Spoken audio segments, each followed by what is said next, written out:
اگر کوئی چارپائی پہ سامنے لیٹا ہوا سو رہا ہے تو کیا اس کے سامنے نماز پڑھنا شرعاً جائز ہے یا نہیں؟ دیکھیں، پہلے مطلقاً ایک مسئلہ سمجھ لیجئے کہ کسی کے چہرے کے سامنے نماز پڑھنا یہ منع ہوتا ہے۔ وجہ اس کی یہ ہے کہ یہ بالکل ایسا لگتا ہے جیسے ایک تو ایک مشابہت سی بھی ہے کہ جیسے بت سامنے رکھا ہوں اس کے سامنے نماز پڑھ رہے ہو، تو اس طرح کی ایک مشابہت بنتی ہے۔ دوسری بات یہ کہ جب اس کا چہرہ آپ کی طرف ہوگا تو یہ بہت ہی مشکل ہے کہ انسان اپنے آپ کو ریاکاری سے بچا سکے، کیونکہ تکلف ضرور آئے گا۔ جب ہماری طرف دیکھ رہا ہے، ہم اس کی طرف رک کر کے نماز پڑھ رہے ہیں، تو پھر اللہ تعالیٰ کی طرف توجہ نہیں رہے گی، خشوع و خضوع ختم ہو جائے گا، اور ہو سکتا ہے کہ ریاکاری بھی ہو۔ اس لیے کسی کا اگر چہرہ سامنے ہے، وہ پہلے سے بیٹھا ہے اور آپ نے آ کے اس کے سامنے نماز پڑھی، تو آپ گناہگار ہوں گے۔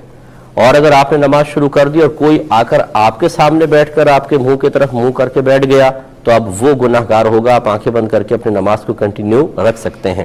یہ تو جاگے ہوئے شخص کا مسئلہ ہے۔ اب اگر سو رہا ہے تو اس میں دو صورتیں ہیں کہ آپ عین اس کے چہرے کے سامنے نماز پڑھ رہے ہیں، کروٹ بھی آپ کی طرف ہے اور اس کے چہرے کی طرف نماز پڑھ رہے ہیں، یہ قطعاً غیر مناسب ہے، نہ پڑھا جائے۔ اس صورت میں بھی مطلب کراہت ہے، لیکن گناہ نہیں ہوگا، لیکن کراہت ضرور ہے۔